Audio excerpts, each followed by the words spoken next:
The phone call that changed everything came on what had started as an ordinary Tuesday morning at my marketing firm in suburban Denver.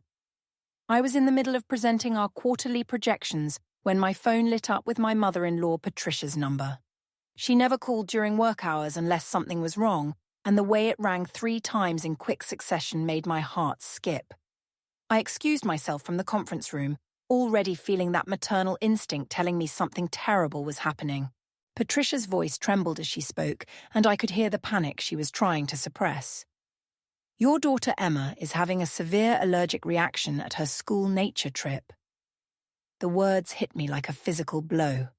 My sweet 8-year-old Emma, with her love of butterflies and her infectious laugh, was in danger.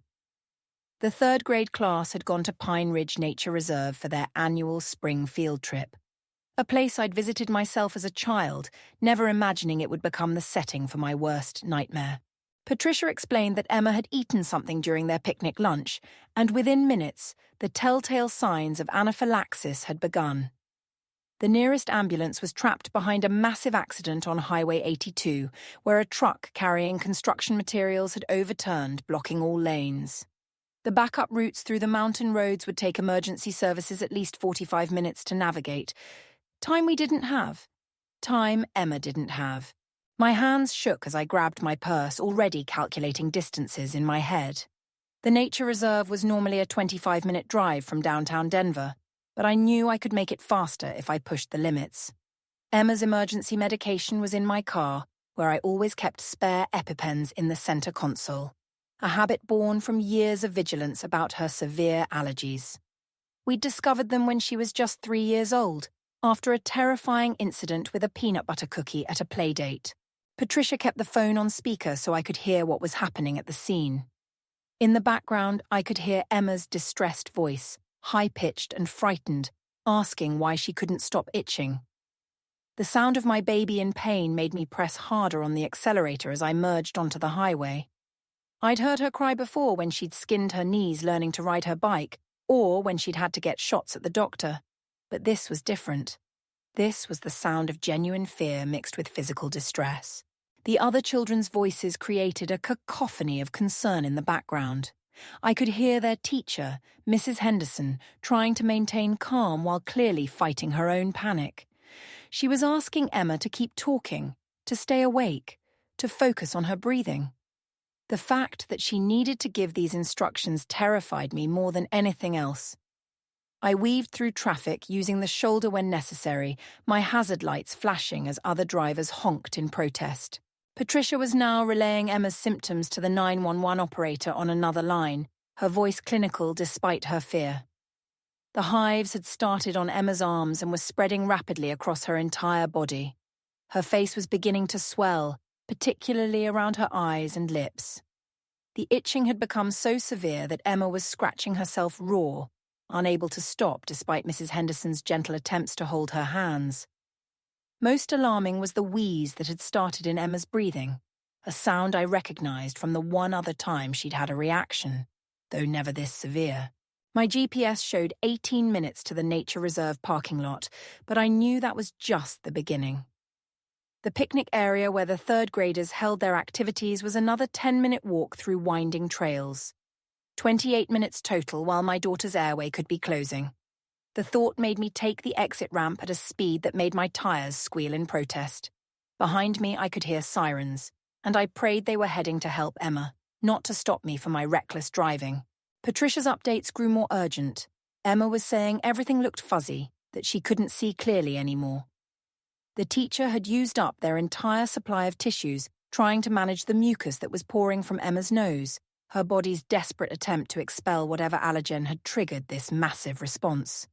They'd moved her into the shade and were fanning her with notebooks, anything to provide some comfort while they waited for help that seemed impossibly far away. The parking lot finally appeared ahead and I skidded into the first available space, not caring that I was crooked across the lines. I grabbed the emergency kit from my console, checking quickly to ensure both EpiPens were there and hadn't expired. Then I was running, my work heels immediately proving useless on the dirt trail. I kicked them off and continued barefoot, the rocks and twigs cutting into my feet, but the pain barely registered against my desperation to reach Emma. The trail split into 3 directions, and for a heart-stopping moment I couldn't remember which led to the picnic area. Then I heard voices carried on the wind and followed them, crashing through the underbrush when the path curved away from the sounds. A branch caught my cheek, leaving a stinging cut. But I didn't slow down. Each second mattered. Each second could be the difference between recovery and permanent damage. Through the trees, I finally saw them. A cluster of small bodies in matching purple field trip t-shirts surrounding something on the ground. The other children parted as I approached, their young faces etched with fear and confusion. Some were crying quietly, others stood frozen, unsure how to process what they were witnessing. And there, in the center of their circle, was my Emma. The sight of her nearly brought me to my knees. Her beautiful face was swollen beyond recognition, her features distorted by the massive allergic response. Her eyes were squeezed shut, whether from pain or swelling I couldn't tell. Her lips, usually pink and quick to smile, were turning a shade of blue that made my blood run cold. The wheezing I'd heard over the phone had evolved into something worse, shallow, barely their attempts at breathing. Patricia was kneeling beside her, holding her hand and speaking in soothing tones, though I could see the tears streaming down her face. Mrs. Henderson looked up at me with relief so profound it was almost painful to witness.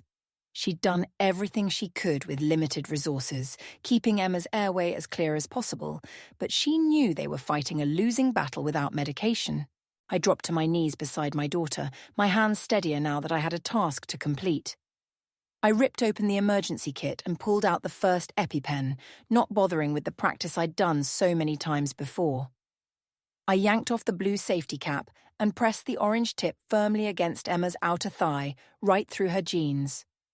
The click of the mechanism engaging seemed to echo through the clearing. I held it for the full 10 seconds, counting out loud, partly to ensure I gave the full dose and partly to give Emma something to focus on. For several heartbeats, nothing changed. Emma lay still, her breathing still laboured, her face still swollen.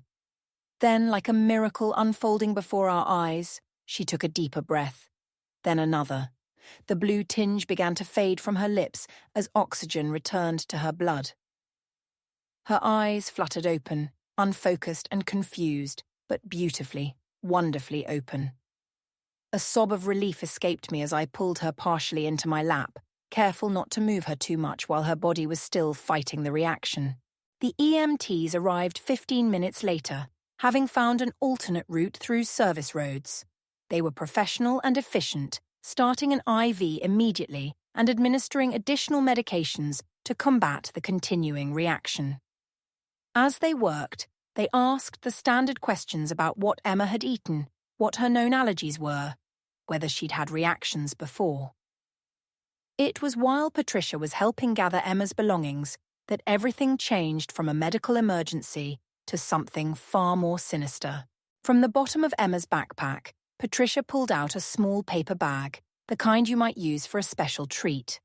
Inside were homemade cookies, beautifully decorated with pink frosting and sprinkles. Attached to the bag was a note written in careful, childish printing that said, "For Emma, from someone who thinks you're special." Below that, in what looked like an adult's handwriting trying to appear childish, was a list of ingredients. Patricia's face went white as she read them aloud. Peanut butter, almond flour, cashew pieces, and inexplicably, powdered shrimp. Every single one of Emma's deadly allergens combined into what could only be described as a targeted poison designed specifically for her. This wasn't negligence or a mistake. Someone had deliberately tried to harm my child, had crafted these cookies knowing exactly what they would do to her system.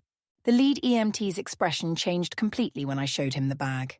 He immediately radioed ahead to the hospital about potential criminal intent and took photos of the evidence with his phone.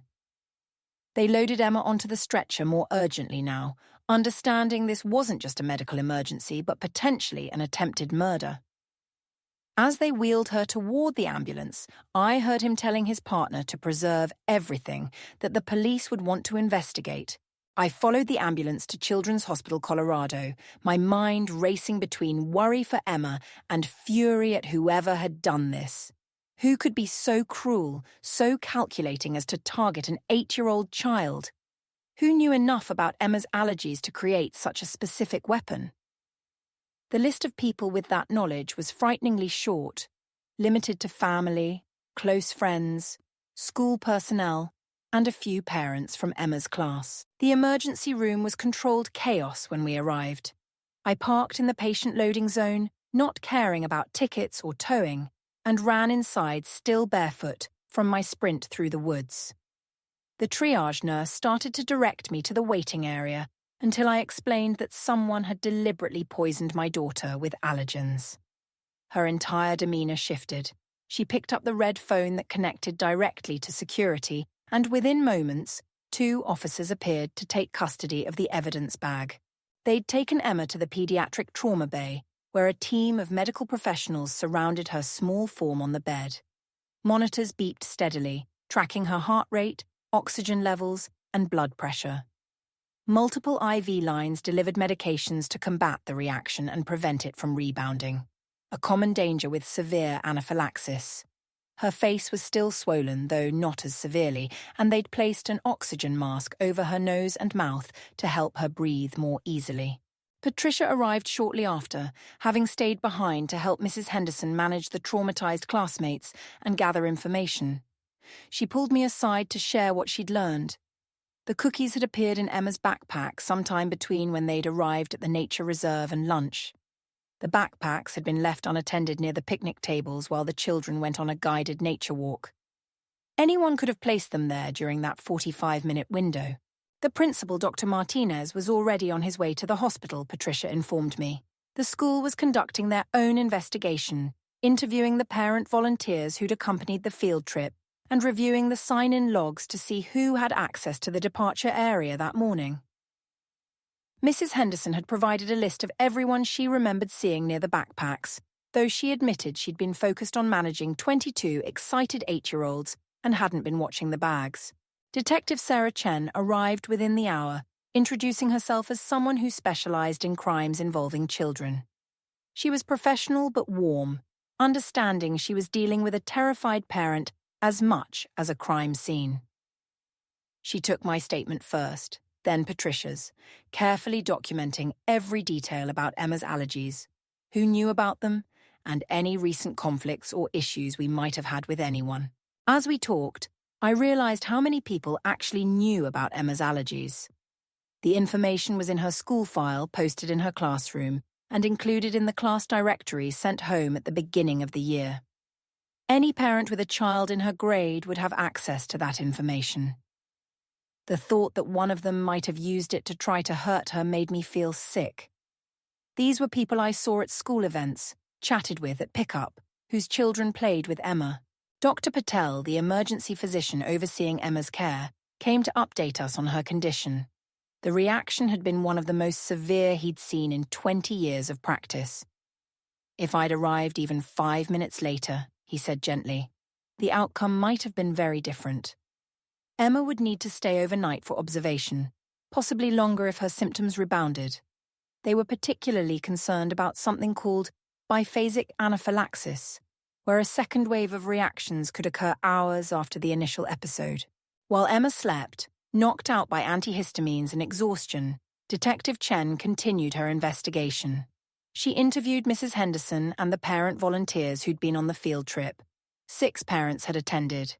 Jennifer Walsh, whose daughter Chloe was Emma's reading buddy. Marcus Thompson, the only dad who regularly volunteered. Linda Fernandez, the room mom who organized everything. Ashley Kumar, a new parent who'd just moved to the area. Rebecca O'Brien, whose twins were in Emma's class.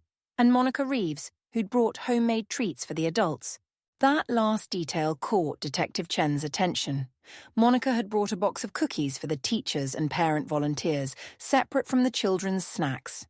She'd been very involved in handling food that day, helping distribute lunchboxes and organizing the picnic area.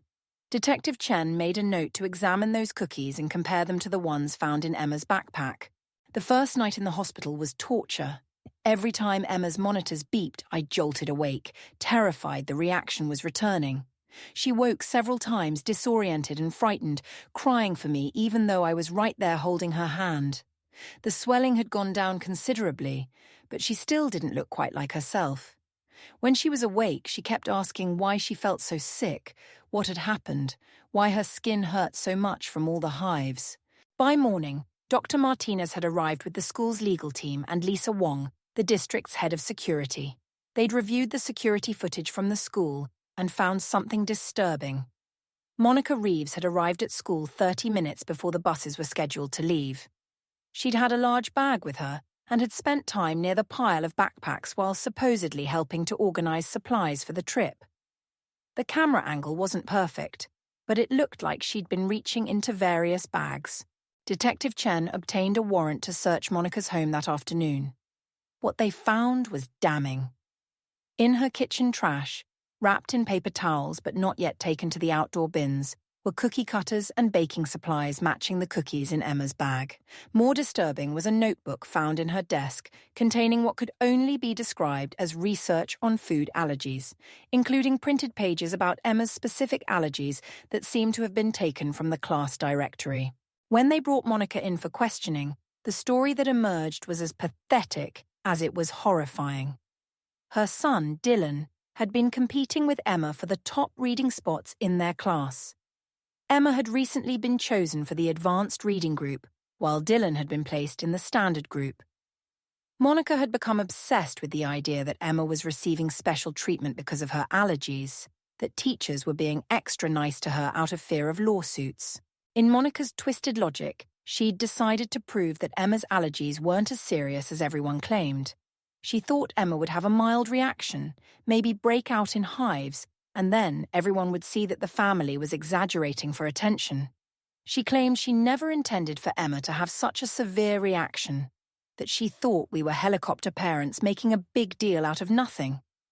The fact that she'd included every single allergen suggested otherwise, Detective Chen pointed out.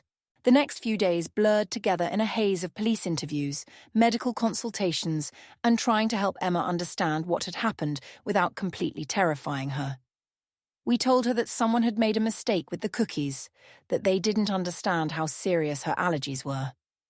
It felt wrong to lie, but how do you tell an 8-year-old that an adult tried to hurt them on purpose? How do you maintain their trust in the world while also teaching them to be careful? The school district went into damage control mode immediately. They hired an independent firm to review all their safety protocols and announced a complete overhaul of their field trip procedures. The story had leaked to the media, though they were keeping Emma's name out of it, referring to her only as a third-grade student. Parents were furious, demanding to know how someone could have such easy access to their children's belongings, how the school had failed to protect a vulnerable student. Our lawyer, James Mitchell, had been a family friend before this, handling boring things like our wills and house closing. Now he was fielding calls from reporters and preparing lawsuits against both Monica and the school district. He advised us to document everything. Every medical bill, every therapy session Emma would need, every night terror that woke her screaming about not being able to breathe. The trauma, he explained, would likely last far longer than the physical recovery. Emma came home after 3 days in the hospital, clutching a new stuffed animal the nurses had given her and wearing her hospital bracelet like a badge of honor. But the little girl who came home wasn't quite the same one who'd left for a field trip. She was quieter, more cautious, afraid to eat anything she hadn't watched me prepare. She'd always been careful about her allergies, but now she was fearful in a way that broke my heart. We started therapy immediately with Dr. Grace Kim, who specialized in medical trauma in children. She had a gentle way with Emma, using play therapy and art to help her express feelings she couldn't put into words. Through drawings and doll play, Emma showed us the depth of her fear. Pictures of herself surrounded by foods with scary faces, drawings of hospitals and needles, and always, always someone watching her with mean eyes. It was heartbreaking to see her innocence shattered this way. The legal process moved forward while we focused on healing. Monica was charged with attempted murder, assault with a deadly weapon, and child endangerment. Her lawyer tried to argue it down to reckless endangerment, claiming she never intended to cause serious harm. The prosecutor, Anna Washington, wasn't having it. She pointed out the deliberate nature of including multiple allergens, the premeditation shown in the notebook, and the fact that Monica had hidden her actions, showing consciousness of guilt. Our community rallied around us in unexpected ways. Parents who I'd barely spoken to before dropped off meals, understanding I was afraid to accept any food I hadn't prepared myself. Emma's classmates made her cards and videos telling her they missed her. Chloe, her reading buddy, left a basket of new books on our porch with a note saying she was saving Emma's spot in reading circle. The gestures were small but meant everything during those dark days. The school implemented new policies with almost comic speed. Within 2 weeks, they'd installed fingerprint scanners on all doors containing medical information. They created locked boxes with emergency medications in 6 locations throughout each building. Field trip procedures now required 2 adults to supervise any unattended belongings, and all food brought for sharing had to be pre-approved and ingredient lists verified. It felt like too little too late, but at least future children might be protected. Emma's first day back at school was planned with military precision. We met with Dr. Martinez, Mrs. Henderson, the school nurse, and Dr. Kim to create a reintegration plan. Emma would start with half-days, always with an aide who carried her emergency medications. She could eat lunch in the nurse's office if the cafeteria felt too overwhelming. Mrs. Henderson rearranged the classroom so Emma's desk was near the door, in case she needed to leave quickly. I took the entire week off work, spending mornings in the school parking lot, ready to rush in if needed. The school gave me a visitor's badge that allowed me access to any area, understanding my need to be close. I brought my laptop and tried to work, but mostly I watched the clock and worried. Every time my phone buzzed, my heart raced, fearing it was the school calling with another emergency. But Emma surprised us all with her resilience. That first morning, she walked into her classroom holding Mrs. Henderson's hand, wearing her new medical alert bracelet that connected to an app on my phone. Her classmates applauded when she entered, a spontaneous gesture that made her smile for the first time in weeks. By lunch, she was laughing with Chloe about a book they were reading. When I picked her up at noon, she was tired but proud of herself. The preliminary hearing for Monica's case came 6 weeks after the incident. I sat in the courtroom's victim section, watching as she was led in wearing a conservative suit, trying to look like a concerned mother instead of someone who'd tried to poison a child. Her husband sat behind her, his face a mask of disbelief and shame. I'd later learn he'd had no idea what she'd done, that he was as horrified as everyone else. Detective Chen presented the evidence methodically. The cookies matching the ones in Monica's kitchen, the notebook with Emma's allergy information, the security footage of her near the backpacks, and, most damning, a text message she'd sent to her sister the morning of the field trip saying she was going to prove once and for all that the Wallace family was exaggerating for attention. The judge found sufficient evidence to proceed to trial and denied the defense's motion to reduce the charges. Our civil suit against the school district progressed simultaneously. James had brought in a specialist in educational law who pointed out numerous failures in the school's duty of care. They'd allowed unsupervised access to student belongings, failed to have adequate emergency medications on field trips despite knowing about Emma's severe allergies, and hadn't properly vetted parent volunteers who had access to children. The district's insurance company was eager to settle out of court. What we wanted more than money was change. We demanded comprehensive allergy training for all staff, quarterly reviews of safety protocols, and a fund for families who couldn't afford EpiPens. We also insisted on the right to address the school board about what had happened, to ensure they understood this wasn't just about policies, but about a culture that had dismissed food allergies as overprotective parenting rather than life-threatening medical conditions. The nightmares were the hardest part of Emma's recovery. She'd wake screaming about not being able to breathe, about someone trying to feed her poison, about being alone and scared. We'd installed a baby monitor in her room again, something we hadn't needed for years, so I could reach her quickly when the terrors came. Some nights, she'd end up in our bed, curled between my husband David and me, Needing the reassurance of our presence to fall back asleep, Dr. Kim introduced us to a support group for families dealing with food allergy trauma. I was skeptical at first, not sure I wanted to share our story with strangers, but it helped to meet other parents who understood the constant vigilance, the fear that never quite went away. Emma attended a kids group where she met other children with severe allergies, some who'd also had serious reactions. Seeing older kids who'd survived and thrived gave her hope. One boy, named Alex, became particularly important to Emma's recovery. He was 12 and had nearly died from a peanut reaction when he was Emma's age. He showed her his medical alert tattoo, talked about how he managed his allergies in middle school, and most importantly made her laugh with stories about using his EpiPen trainer as a pretend lightsaber. Having a mentor who truly understood made a world of difference. The district's settlement offer came 3 months after the incident. They offered $150,000 plus coverage for Emma's therapy through high school and agreed to all our demanded changes. James thought we could get more if we went to trial, but David and I were tired of fighting. We wanted to focus on Emma's recovery, not spend years in courtrooms. We accepted, with the caveat that we retained the right to speak publicly about what happened. My address to the school board was scheduled for their next public meeting. I spent weeks preparing, wanting to make them understand not just what had happened, but why their dismissive attitude toward allergies had created an environment where someone like Monica could rationalize attempting to harm a child. I practiced in front of David until I could speak without crying, though my voice still shook with emotion. The night of the meeting, the boardroom was packed.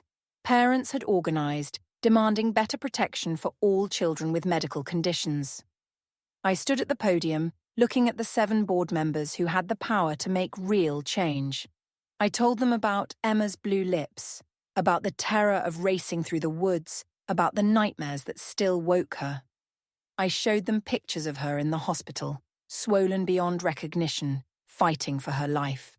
But more than that, I talked about the culture of minimizing allergies, of treating them as preferences rather than disabilities. I explained how comments about helicopter parents and special treatment had emboldened someone to commit attempted murder. I challenged them to imagine it was their child, their grandchild, lying on the ground unable to breathe while someone fumbled for medication that should have been readily available. When I finished, the room was silent. Board President Catherine Morgan had tears in her eyes. One by one, the board members apologized, not just for the specific incident, but for years of inadequate attention to food allergies. They voted unanimously to adopt all our proposed changes and to create an ongoing advisory committee for students with medical needs. It felt like a victory, though it had come at too high a price. Monica's criminal trial was set for 6 months after the incident. The prosecutor offered her a plea deal: plead guilty to aggravated assault and child endangerment, serve 3 years in prison with possibility of parole after 18 months, plus 10 years probation. Her lawyer urged her to take it, warning that a jury trial could result in 15 years for attempted murder. She initially refused, still maintaining she never meant to cause serious harm. Everything changed when the prosecutor played Emma's 911 call from the hospital. She'd been lucid enough during transport to speak briefly to the operator, her small voice gasping about the cookies hurting her tummy, asking if she was going to die, begging for her mommy. There wasn't a dry eye in the courtroom. Monica's lawyer requested a recess, and when they returned, she accepted the plea deal. She was required to allocute, to admit in detail what she'd done. Listening to Monica describe her actions was surreal. She spoke in a flat voice about researching Emma's allergies, buying the specific ingredients, baking the cookies with latex gloves so she wouldn't leave fingerprints. She admitted to writing the note with her left hand to disguise her writing, to waiting until the group was on their nature walk to place the bag in Emma's backpack. She claimed she thought Emma would just get hives, but the prosecutor pointed out that nobody includes shellfish powder in cookies by accident. The judge accepted her plea but added conditions. Monica was banned from any school property for life, required to complete 500 hours of community service with allergy awareness organizations upon release, and ordered to pay $50,000 in restitution for Emma's medical bills. She'd serve her time at the Women's Correctional Facility 2 hours away, far from our community. As they led her away in handcuffs, she finally looked at me, and I saw nothing but empty stubbornness in her eyes. The aftermath of the trial brought unexpected peace. Knowing Monica was behind bars helped Emma sleep better, though the nightmares didn't stop entirely. We developed new routines around food safety that gave Emma a sense of control. She helped me read labels, learn to cook simple meals she felt safe eating, and became an expert at questioning restaurants about ingredients. What could have made her fearful instead made her feel empowered. Emma's school transformed its approach to allergies. They invited speakers to educate students about various medical conditions, making it clear that these were serious health issues deserving of respect and accommodation. Emma's class made an allergy awareness video that won a district competition. Watching her stand in front of the camera, confidently explaining how to recognize anaphylaxis and use an EpiPen, I saw glimpses of the strong young woman she would become. 1 year after the incident, we organized an allergy awareness fair at the local park. What started as a small idea grew into a community event with booths from allergists, nutritionists, and food companies specializing in allergen-free products. Emma insisted on having her own booth where she taught other kids how to use EpiPen trainers. Seeing her turn her trauma into something that could help others filled me with pride I couldn't adequately express. The fair was where we met the Nakamura family. Their son Kenji had multiple food allergies and had just moved to our district. His mother Yuki was terrified about starting him in a new school after hearing about what happened to Emma. We invited them for coffee, and Emma spent an hour telling Kenji about all the safety measures now in place, about her friends who looked out for her, about how Mrs. Henderson had special snacks just for kids with allergies. Watching her comfort another scared child showed me how far she'd come. Dr. Kim gradually reduced our therapy sessions as Emma continued to improve.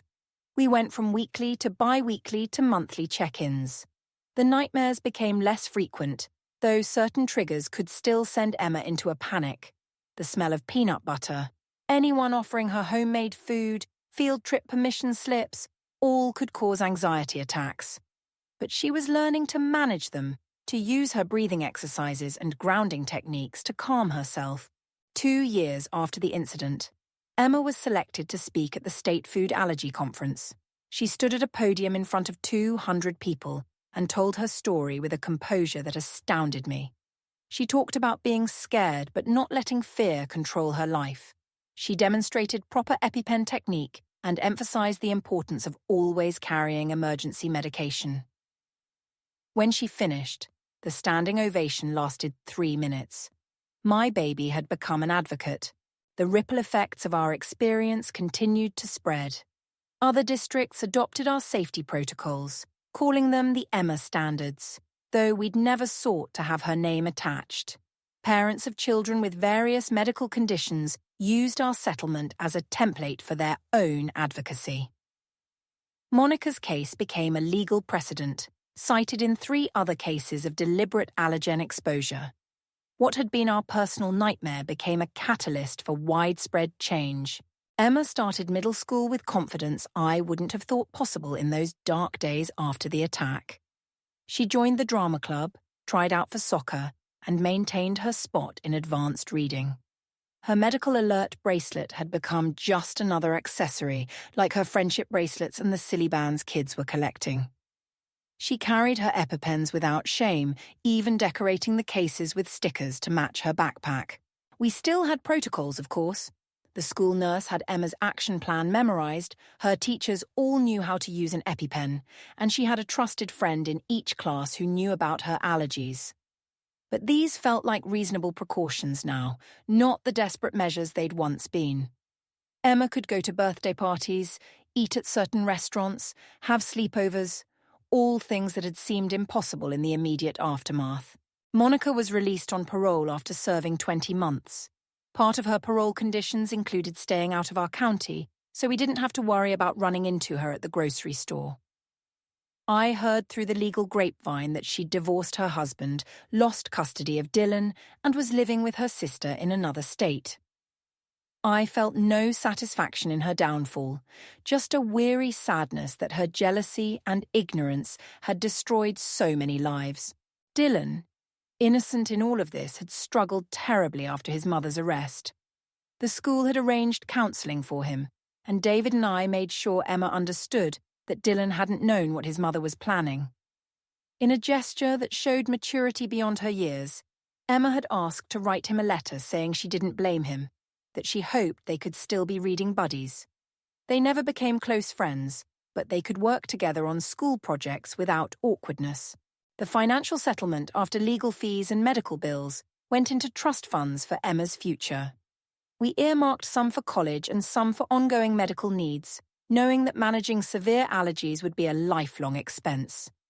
The district continued to cover her therapy, though she needed it less and less. Dr. Kim had become more of a check-in resource, someone Emma knew she could call if anxiety crept back in. 5 years after that terrifying day at Pine Ridge, Emma was 13 and thriving. She'd grown tall and confident, her emergency medications always within reach but no longer defining her.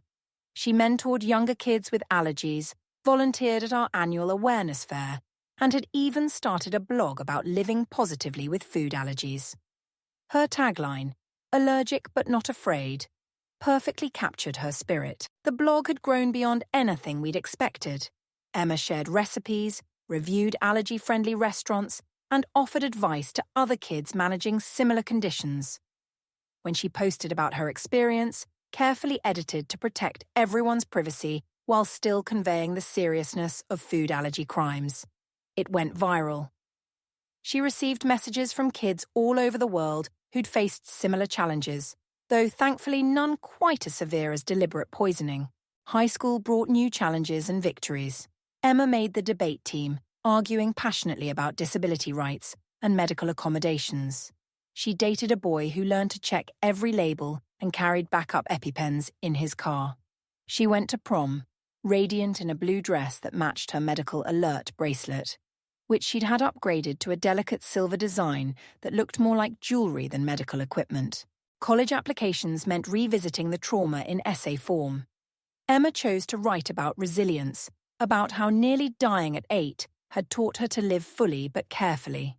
She was accepted to several schools, ultimately choosing one with an excellent disability services program and a dining hall that took food allergies seriously.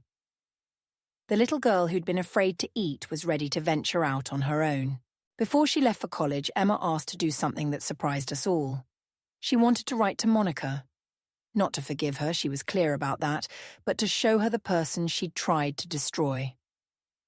With Dr. Kim's guidance, she crafted a letter about her accomplishments, her advocacy work, her plans for the future.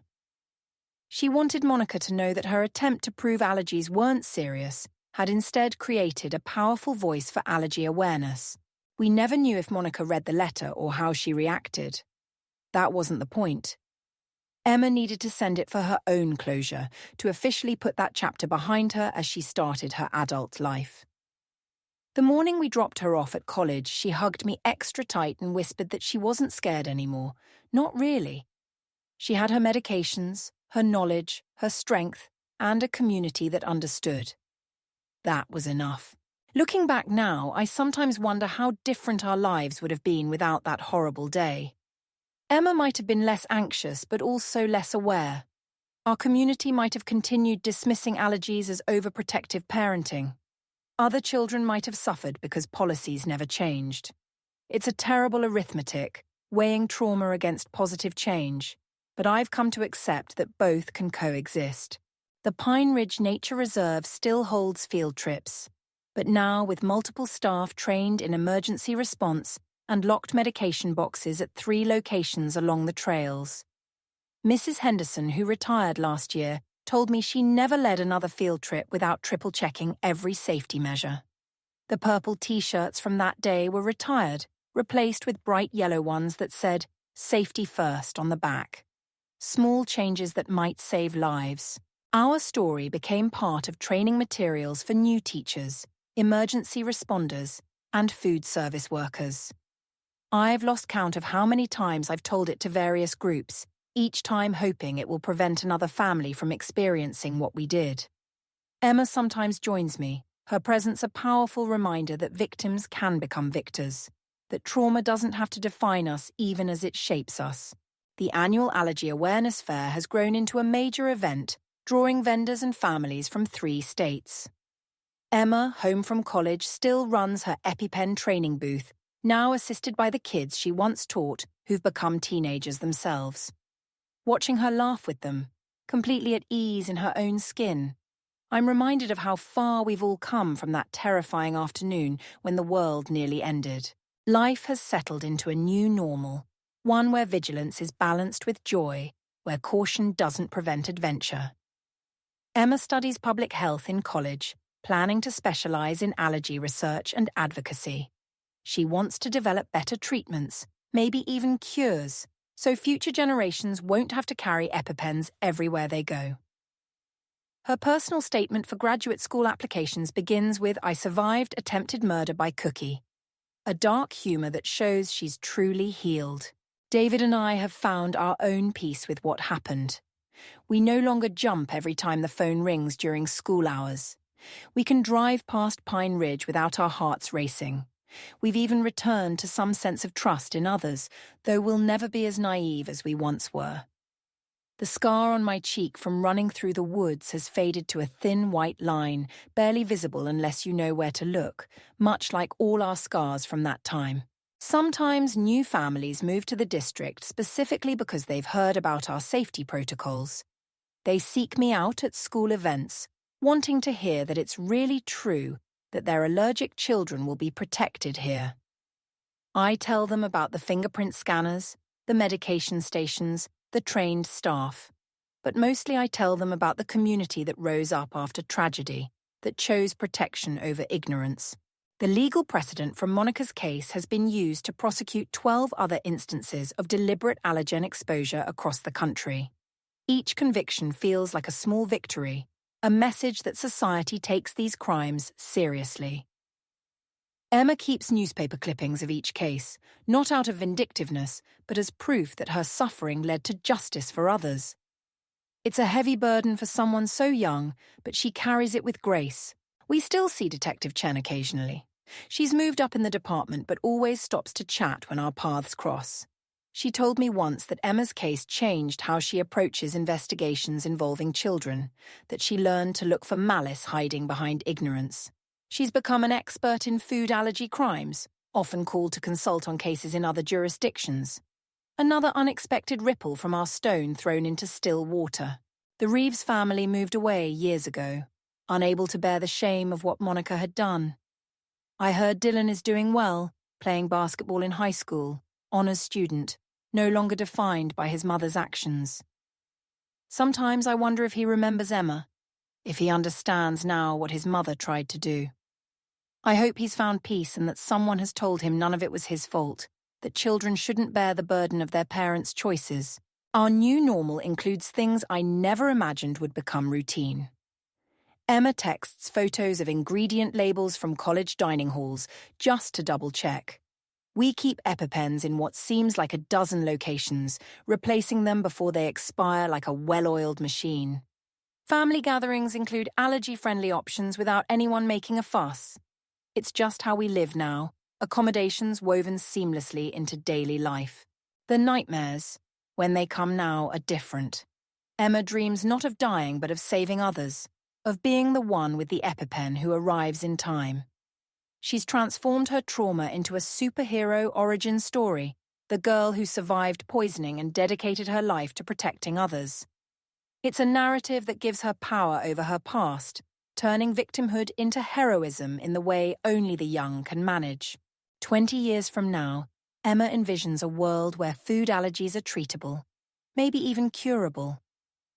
She wants to be part of making that happen, whether through research, policy, or direct patient care. The little girl who once feared eating dreams of creating a future where no child experiences that fear. It's an ambitious goal, but if anyone can contribute to achieving it, it's someone who understands the stakes personally. Our family's story has become part of the larger narrative about food allergies in America. Documentary filmmakers have reached out, researchers have studied our case, and policymakers have cited our experience in drafting legislation. It's strange to see our personal trauma transformed into data points and case studies, but if it helps create change, we're willing to share. Emma jokes that she should get royalties from all the presentations that feature her story. The truth is, we're just one family among millions dealing with food allergies. Our story is dramatic because someone tried to weaponize Emma's condition, but every family with an allergic child knows the daily fear we live with. The difference is that our fear was realized in the worst possible way, and we survived. That survival has become a beacon for others navigating similar challenges, proof that the worst-case scenario doesn't have to be the end of the story. As I finish sharing this story, Emma is home for spring break, making allergy-friendly cookies in our kitchen. She's developed quite a talent for baking, creating recipes that are free from the top allergens, but still delicious. She plans to compile them into a cookbook someday, another way to help kids with allergies feel included. Watching her confidently measure ingredients that once terrified her fills me with an emotion I can't quite name, something between pride and relief and wonder. The cookies she's making today are for the local support group's bake sale, carefully labelled with all ingredients and allergen warnings. She packages them in clear bags with cheerful ribbons, nothing like the innocent-looking poison that nearly killed her. Each batch is an act of defiance against fear, a declaration that food can be safe and enjoyable even with restrictions. It's a small victory, but our lives are built on accumulating such moments. This afternoon, she'll deliver them wearing her medical alert bracelet and carrying her EpiPens, precautions so routine she barely thinks about them anymore. She'll chat with other families managing allergies, share tips about navigating college dining halls, and maybe tell her story if someone asks. Then she'll come home and help me prepare dinner, both of us checking labels out of habit more than necessity, a ritual that binds us together in understanding. Tomorrow she'll return to college where she's building a life unlimited by what happened to her at 8 years old. She'll continue her research, advocate for better policies, and maybe save lives through her work. The girl who nearly died from maliciously crafted cookies is becoming a woman who refuses to let that define her limits. It's the best revenge against someone who tried to use her medical condition as a weapon, this full and purposeful life. Our journey from that terrifying day at Pine Ridge to now has been long and difficult, marked by trauma, legal battles, and slow healing. But it's also been marked by love, community support, and incredible resilience. Emma's story has become bigger than just our family, touching lives across the country and creating real change. What began as every parent's worst nightmare has transformed into a story of hope, advocacy, and the power of turning pain into purpose. As her mother, I'll never fully forgive Monica for what she tried to do. The image of Emma's blue lips and struggling breath will haunt me forever. But I've learned to live with that haunting, to let it fuel protection rather than paranoia. Every safety measure implemented because of our experience, every child who carries an EpiPen with confidence instead of shame, every person who now takes food allergies seriously, these are all part of Emma's legacy. The world is different now than it was that spring day at Pine Ridge. Not perfect, certainly, but better. More aware, more prepared, more compassionate toward those with medical conditions. If our story has played even a small part in that change, then perhaps something good has come from something terrible. That's the thought I hold on to when the memories threaten to overwhelm, the belief that suffering can be transformed into something meaningful. In the end, this isn't just a story about attempted murder by allergen, or the legal aftermath, or even the systemic changes that resulted. It's a story about resilience, about a community that chose education over ignorance, about a little girl who refused to let fear win. It's about all the families managing food allergies who saw themselves in our story and felt less alone. It's about turning the worst day of our lives into motivation for making the world safer for vulnerable children. Emma often says she wouldn't change what happened, that it made her who she is. As her mother, I can't quite agree with that sentiment. I would take away her pain in a heartbeat if I could. But I understand what she means. The person she's become, strong, compassionate, dedicated to helping others, grew from the soil of that trauma. She's taken something meant to destroy her and built a foundation for a meaningful life. That transformation is its own kind of miracle. So this is where our story rests for now, in a place of hope and purpose. Emma continues to thrive, our community remains vigilant, and somewhere, another family dealing with food allergies feels a little less alone. The cookies that once symbolized deadly threat now represent resilience in our kitchen. And though we'll never forget that day at Pine Ridge, we've refused to let it steal our joy, our trust, or our future. That's the real victory, the daily choice to live fully despite what we've survived. Thank you for listening to our story. If it helps even one person take food allergies more seriously, if it prevents even one child from suffering what Emma endured, then sharing our most difficult moments has been worthwhile. Be kind to one another. Believe parents when they tell you about their children's medical needs, and remember that what seems like overprotection to some might be life-saving vigilance to others. These simple acts of understanding can make all the difference in keeping our children safe. Looking deeper into our journey, I want to share some moments that shaped us in ways I'm only now beginning to understand. The weeks immediately following the incident were a blur of activity and emotion, but certain details stand out with crystalline clarity. I remember the first time Emma smiled after coming home from the hospital. It was tentative, barely there, sparked by our elderly neighbour Mrs. Chen bringing over a stuffed panda bear. Emma clutched that bear for weeks, carrying it everywhere, a talisman against fear.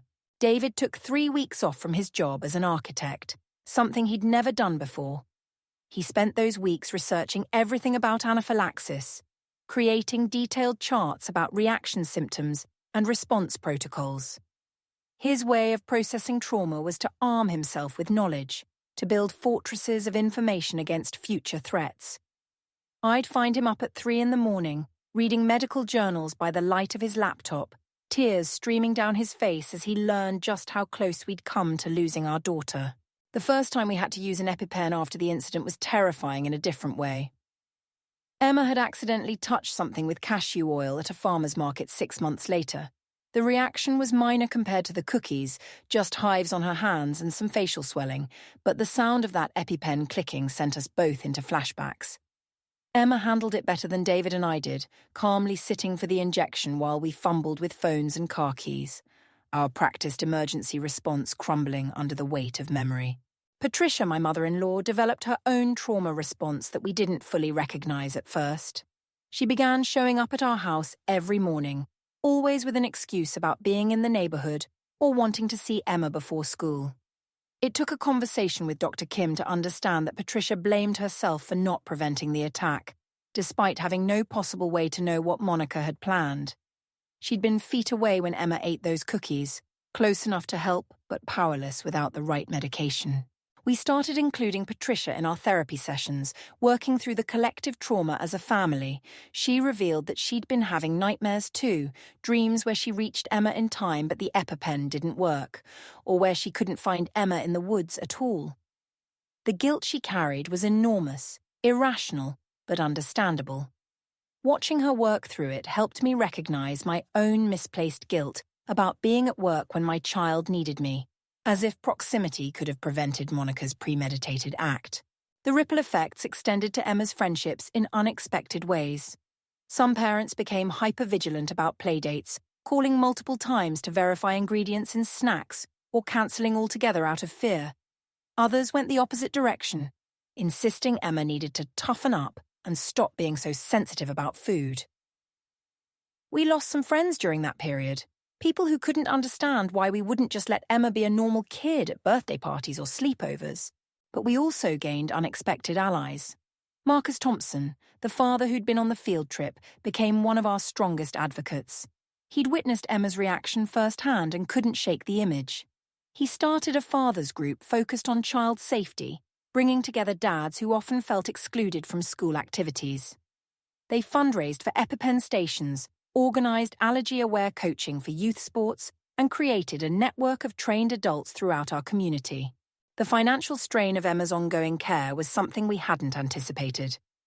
Even with good insurance and the settlement money set aside, the costs accumulated quickly.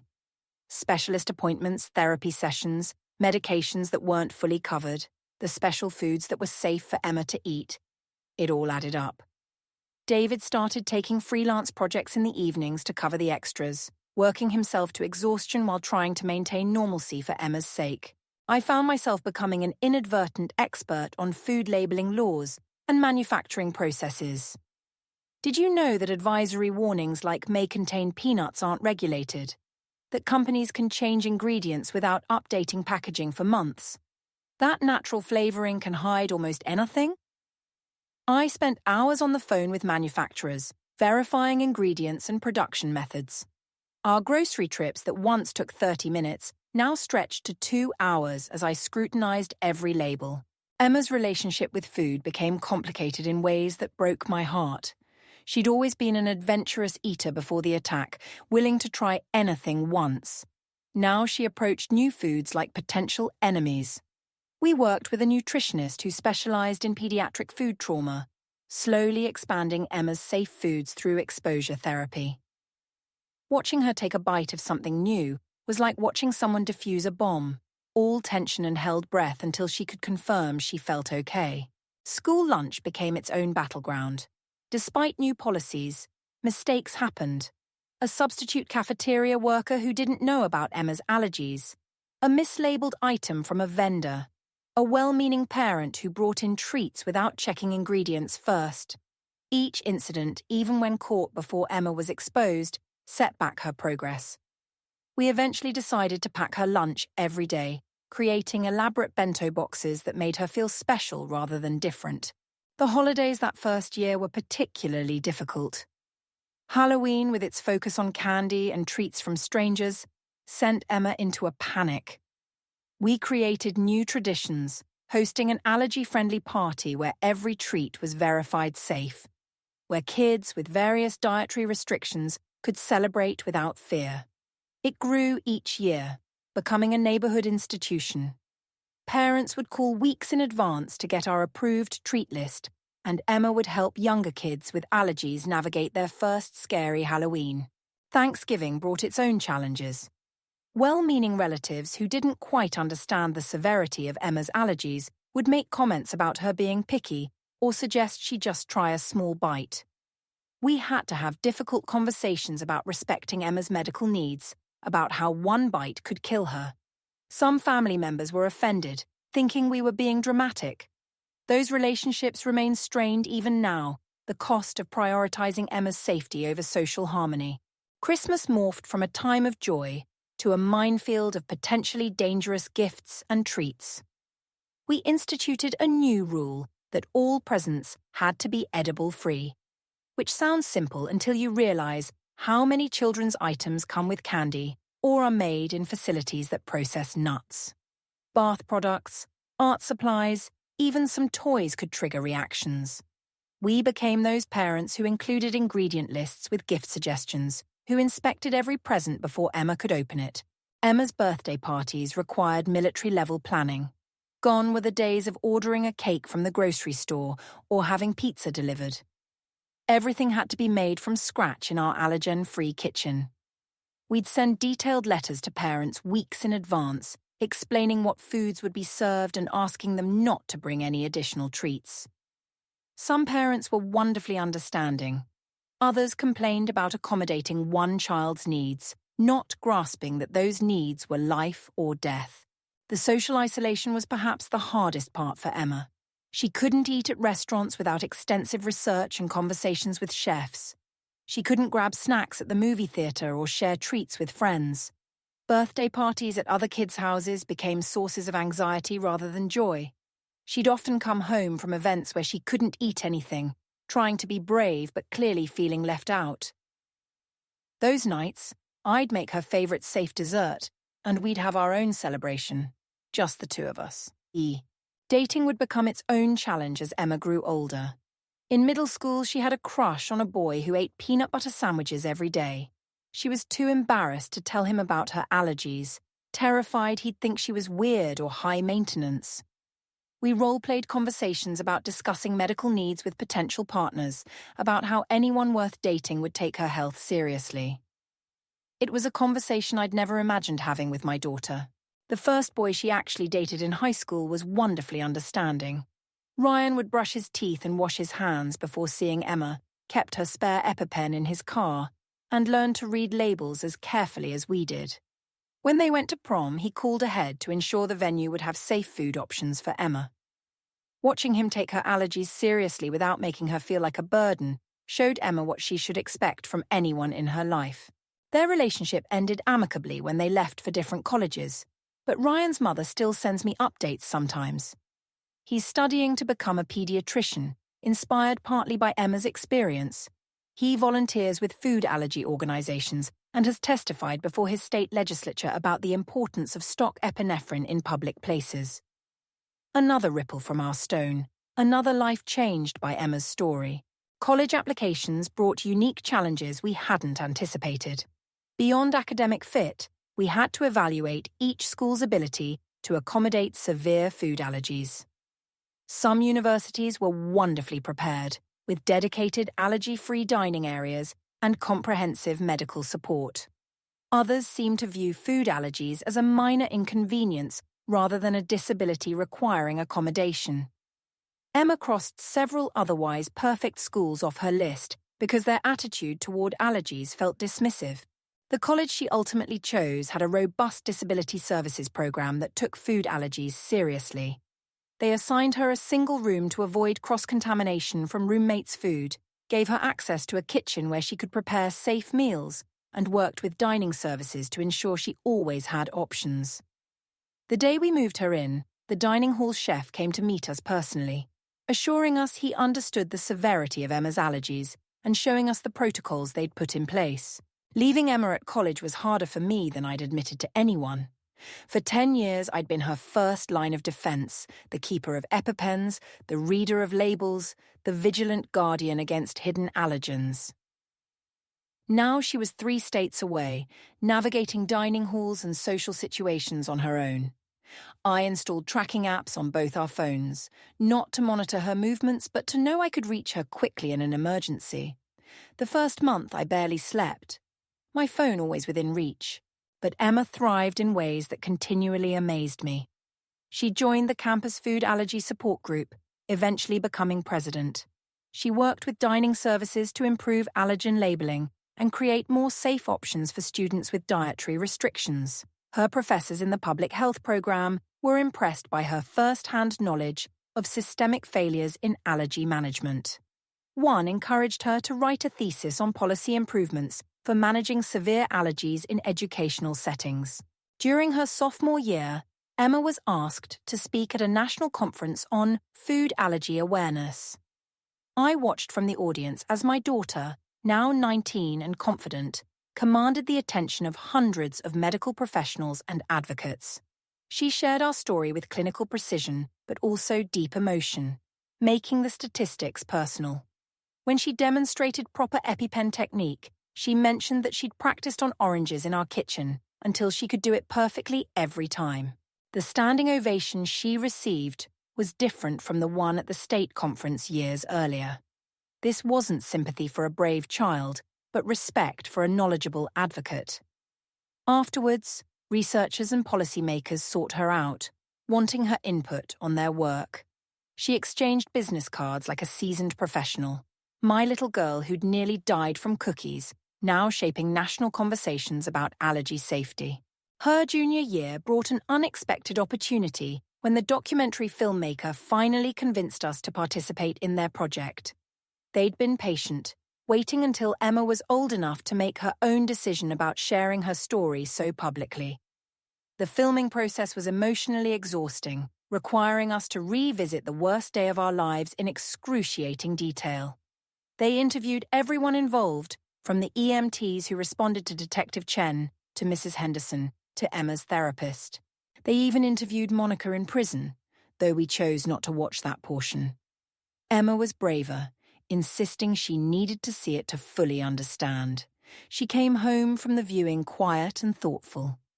Later, she told me Monica still didn't really understand what she'd done, still saw herself as a victim of an overreaction to what she called a prank. It helped Emma let go of any lingering questions about whether Monica had truly meant to harm her.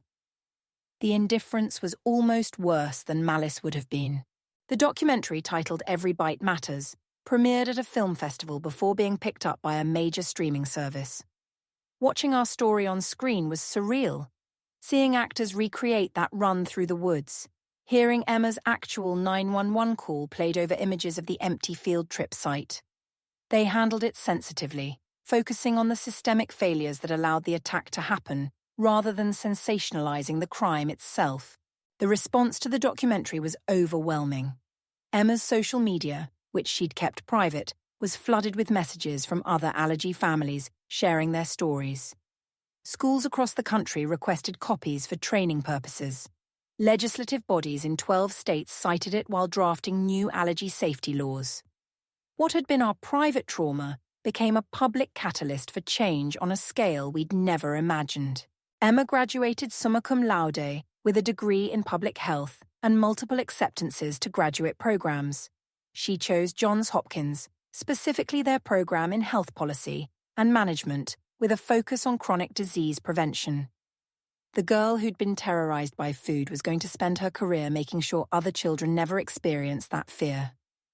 David and I were so proud we could barely contain ourselves at her graduation ceremony. Before starting graduate school, Emma took a gap year to work with a non-profit organization developing allergy management programs for underserved communities. She traveled to rural areas where families couldn't afford EpiPens, where the nearest hospital might be hours away, where food allergies were often dismissed as rich people problems. She helped create community-based support systems, trained local healthcare workers, and advocated for programs providing free or reduced-cost emergency medications. One of her projects involved creating a graphic novel about food allergies for young children. She worked with an artist to develop characters who managed different types of allergies, showing them living full, adventurous lives while staying safe. The protagonist, a brave little girl named Ella, bore a striking resemblance to 8-year-old Emma. The book ended with Ella teaching her classmates how to help, if she ever had a reaction, turning potential victims into empowered allies. The book was published just as Emma started graduate school and quickly became a resource in pediatricians' offices and elementary schools nationwide. She donated her royalties to organizations providing EpiPens to families who couldn't afford them. Seeing her transform personal trauma into something that helped other children felt like watching a full-circle moment years in the making. During graduate school, Emma's research focused on developing better emergency response protocols for anaphylaxis in educational settings. She analyzed data from thousands of allergic reactions in schools, identifying patterns and failures. Her thesis advisor told me he'd never seen a student so passionate about their research, so determined to create meaningful change. Emma's personal experience gave her insights that pure academic study couldn't provide. She also found love again in graduate school, meeting Michael at a conference on pediatric chronic disease management. He was working on diabetes management technology, equally passionate about keeping children safe and healthy. Their first date was at a restaurant Emma had thoroughly vetted, and she was touched when Michael called ahead to double-check their allergy protocols. He carried her spare EpiPen without being asked, understanding that loving someone with severe allergies meant being part of their safety network. Their wedding planning brought its own challenges and victories. Finding a caterer who could guarantee zero cross-contamination for a reception of 200 people seemed impossible until they connected with a chef whose own child had severe allergies. The entire menu was free from Emma's allergens, but so delicious that guests didn't realize they were eating restricted diet food. Emma's wedding cake, made by a baker who specialized in allergy-friendly desserts, was a towering confection that proved safety didn't mean sacrificing celebration. I watched Emma dance at her reception, radiant in her wedding dress with her medical alert bracelet catching the light, and remembered the little girl who'd been afraid to eat anything she hadn't watched me prepare. The journey from that traumatized child to this confident woman had been long and difficult, but she'd refused to let fear define her limits. Michael's family had embraced her allergies as simply part of who she was, his mother already expert at reading labels and preparing safe meals. Emma's professional career began with a position at the Centers for Disease Control, working on national food allergy surveillance and prevention programs. She was part of the team that developed new guidelines for managing allergies in schools, guidelines that became the gold standard nationwide. Her colleagues didn't know at first that she was the Emma from the famous case, that their policies were shaped by her lived experience. She preferred it that way, wanting her work to stand on its own merit, but her story inevitably became known, and rather than diminishing her credibility, it enhanced it. Who better to develop allergy management protocols than someone who'd survived the worst-case scenario? She testified before Congress about the need for federal legislation ensuring stock epinephrine in all schools. She consulted with pharmaceutical companies developing new delivery methods for emergency medications. She became the expert she'd needed when she was 8 years old.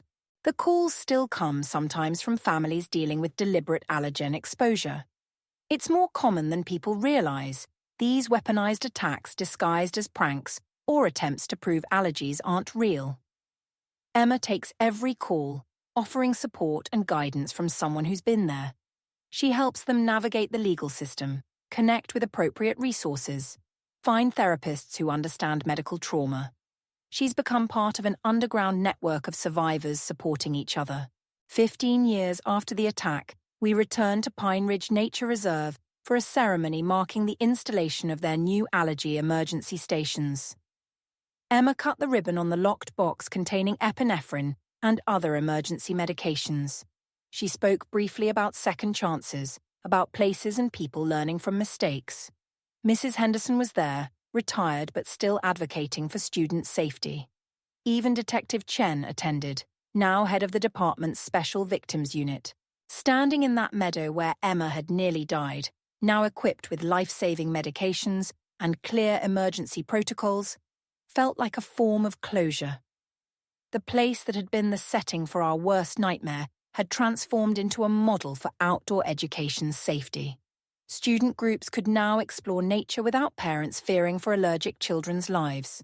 It was exactly the kind of systemic change Emma had dedicated her career to creating.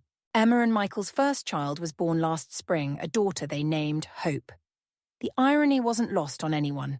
So far, Hope shows no signs of food allergies, but they're prepared either way. Emma approaches motherhood with the same thoughtful intensity she brings to everything, creating a safe environment while refusing to transmit her own trauma. Watching her feed Hope, calm and confident, shows how completely she's healed from those years of fearing food. Our family gatherings now include 4 generations, all educated about food allergies and cross-contamination. Hope's nursery has a locked cabinet with emergency medications just in case. Her daycare was chosen partly for their allergy management protocols. The vigilance that once felt like a burden has become simply part of how our family operates, seamlessly integrated into daily life. We protect each other without making it the center of everything. Emma continues her advocacy work alongside her CDC position. She's writing a book about her experience, not just the attack, but the entire journey of living fully with severe allergies.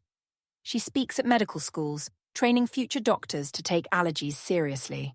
She consults on legal cases involving allergen attacks. She reviews policies for schools and camps and sports leagues.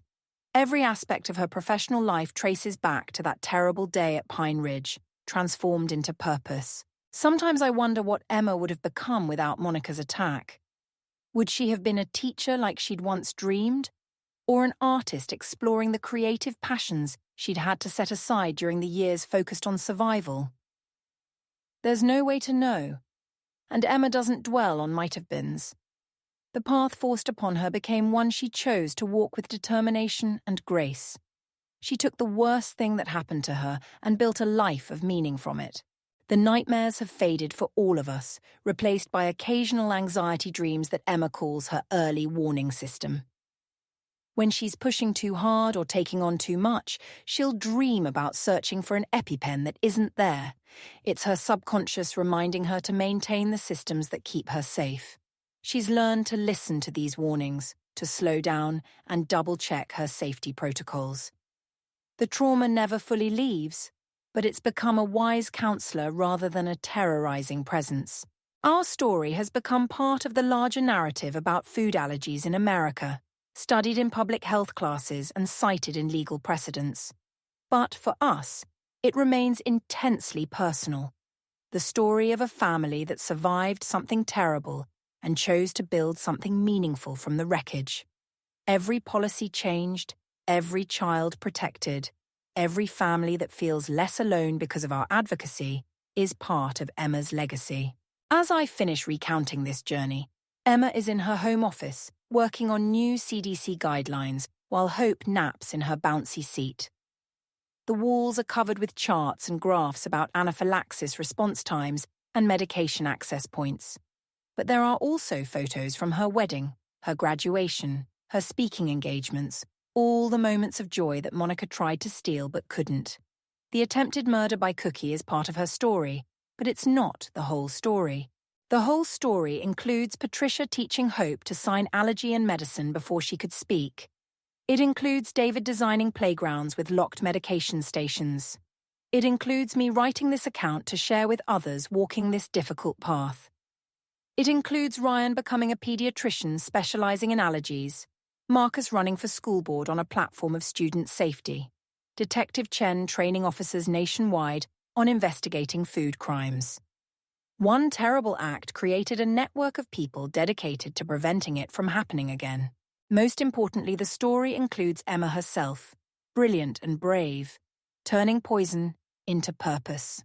She could have let fear rule her life, could have become small and safe and hidden. Instead, she became a warrior for change, fighting not with anger, but with knowledge, compassion, and determination. The little girl who nearly died from cookies now shapes national policy on food allergy management. It's a transformation that still takes my breath away. This is where our story rests now, not at an ending, but at a waypoint on a continuing journey. Emma's work is far from finished, and new challenges arise as food allergies become more prevalent and complex. But she faces them with the strength built from surviving her worst fear and emerging not just alive but determined to thrive. Our family's tragedy became our purpose, our pain became our power, and our little girl became a voice for millions. Thank you for staying with me through this long recounting. If you're managing food allergies in your family, know that you're not alone. If you're an educator or caregiver, please take allergies seriously. They're not preferences or attention-seeking but life-threatening medical conditions. If you're someone who rolled your eyes at allergy parents, I hope our story helps you understand the weight we carry. And if you're a survivor of a deliberate allergen attack, please know that healing is possible, that purpose can come from pain, that you can reclaim your life from those who tried to steal it. Be vigilant, but not paralyzed by fear. Advocate fiercely, but with compassion. Protect your children while allowing them room to grow strong. These are the lessons we've learned through tears and triumph. The wisdom bought with the highest possible price, but shared freely with anyone who needs it. May you never need this knowledge the way we did. But if you do, may our story light your way through the darkness.